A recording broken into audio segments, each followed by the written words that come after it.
ಪ್ರೇರೆ ದೇವರು ಒಳ್ಳೆಯವರು, ಒಳ್ಳೆಯದನ್ನೇ ಮಾಡುವವರಾಗಿದ್ದಾರೆ. ಇವತ್ತು ನಾವು ತಂದೆಯಾದ ದೇವರ ಮಹಿಮೆಯ ಕುರಿತಾಗಿ ನಾವು ನೋಡೋಣ.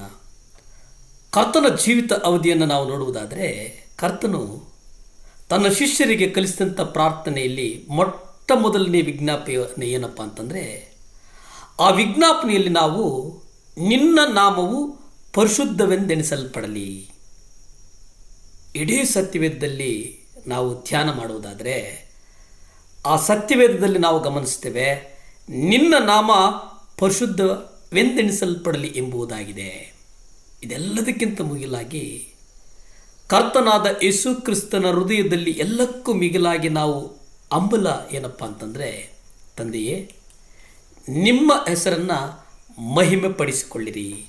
ಈ ಲೋಕದಲ್ಲಿ ಎಲ್ಲರೂ ಹೆಸರಿಗಾಗಿ ಓಡ್ತಾರೆ, ಹಣಕ್ಕಾಗಿ ಓಡ್ತಾರೆ, ಐಶ್ವರ್ಯಕ್ಕಾಗಿ ಓಡ್ತಾರೆ, ಕುಟುಂಬಕ್ಕಾಗಿ ಓಡ್ತಾರೆ. ಅವರವರ ಬದುಕನ್ನು ಕಟ್ಟಿಕೊಳ್ಳುವುದಕ್ಕೋಸ್ಕರ ಅವ್ರದ್ದೇ ಆದಂಥ ತಾಪತ್ರೆಗಳಲ್ಲಿ, ಅವ್ರದ್ದೇ ಆದಂಥ ಸಮಸ್ಯೆಗಳಲ್ಲಿ, ಅವ್ರದ್ದೇ ಆದಂಥ ನೋವುಗಳಲ್ಲಿ ಜನ ಓಡ್ತಾರೆ. ನಾನು ಮುಂದೆ ಬರಬೇಕು, ನನ್ನ ಕುಟುಂಬ ಮುಂದೆ ಬರಬೇಕು, ನನ್ನ ಸಂಸಾರ ಮುಂದೆ ಬರಬೇಕು ಎಂಬುದಾಗಿ. ಆದರೆ ಸತ್ಯವೇದದಲ್ಲಿ ನಾವು ನೋಡುವುದಾದರೆ, ಸತ್ಯವೇದದಲ್ಲಿ ನಾವು ಗ್ರಹಿಸುವುದೇನಪ್ಪ ಅಂತಂದರೆ, ತಂದೆಯೇ ನಿಮ್ಮ ಹೆಸರನ್ನು ಮಹಿಮೆ ಪಡಿಸಿಕೊಳ್ಳಿರಿ. ನಾವು ತಂದೆಯ ಹೆಸರನ್ನು ಮಹಿಮೆ ಪಡಿಸಿದರೆ, ತಂದೆ ನಮ್ಮ ಕುಟುಂಬಕ್ಕೆ ಬೇಕಾಗಿರುವಂಥದ್ದೆಲ್ಲವನ್ನು ಕೊಡುವಂತಹ ಅಕ್ಕರೆಯುಳ್ಳ ತಂದೆಯಾಗಿದ್ದಾನೆ ಅನ್ನುವುದನ್ನು ನಾವು ಗ್ರಹಿಸಬೇಕಾಗ್ತದೆ.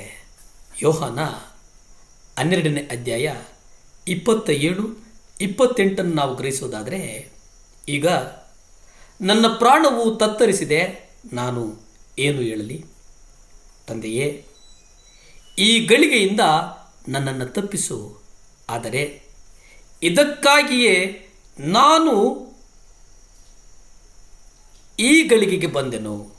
ತಂದೆಯೇ ನಿನ್ನ ಹೆಸರನ್ನು ಮಹಿಮೆಪಡಿಸಿಕೋ ಅಂದನು.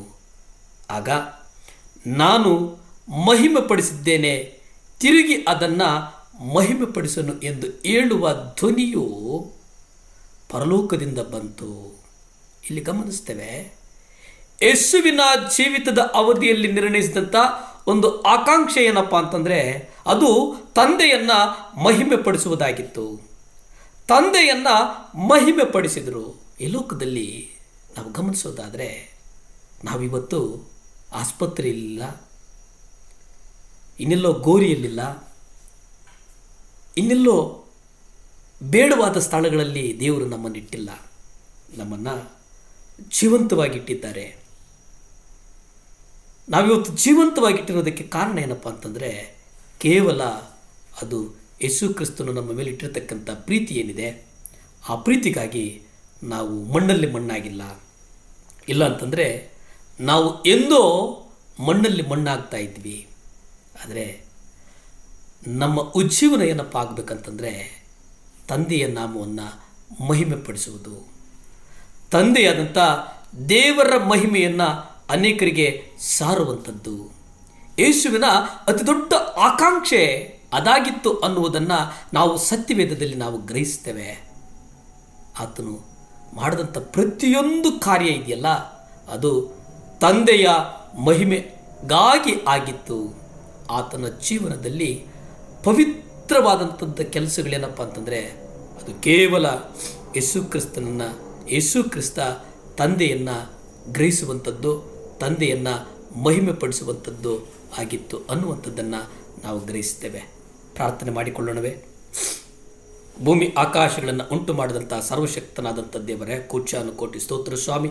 ಈ ಮುಂಜಾನೆಯ ಸಮಯದಲ್ಲಿ ಯಾರ್ಯಾರು ದೇವರೇ 7 ಲ್ಯಾಂಪ್ಸ್ ಮೂಲಕ ಈ ವಾಕ್ಯದ ಭಾಗದ ಜೊತೆ ಪ್ರಾರ್ಥನೆಯಲ್ಲಿ ಏಕೀಭವಿಸಿದ್ದಾರೋ ಅವ್ರಿಗಾಗಿ ಪ್ರಾರ್ಥಿಸ್ತೇನೆ ಸ್ವಾಮಿ.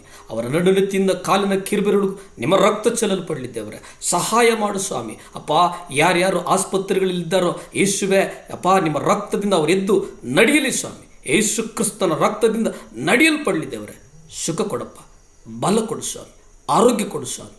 ದೇವ, ನನ್ನನ್ನು ನಾನು ಒಪ್ಪಿಸಿಕೊಟ್ಟು ನನ್ನನ್ನು ನಾನು ತಗ್ಗಿಸಿ ತಮ್ಮನ್ನೆಚ್ಚಿಸ್ತಾ ನಜರೇತಿನ ಯೇಸು ಕ್ರಿಸ್ತನ ಅಧಿಕಾರದ ನಾಮದಲ್ಲಿ ಬೇಡಿ ಬಂದು ಪ್ರಾರ್ಥನೆ ಮಾಡಿ ಆಶೀರ್ವಾದಗಳನ್ನು ಹೊಂದಿಕೊಳ್ತಾ ಇದ್ದೀವಿ ಪರಮ ತಂದೆಯೇ.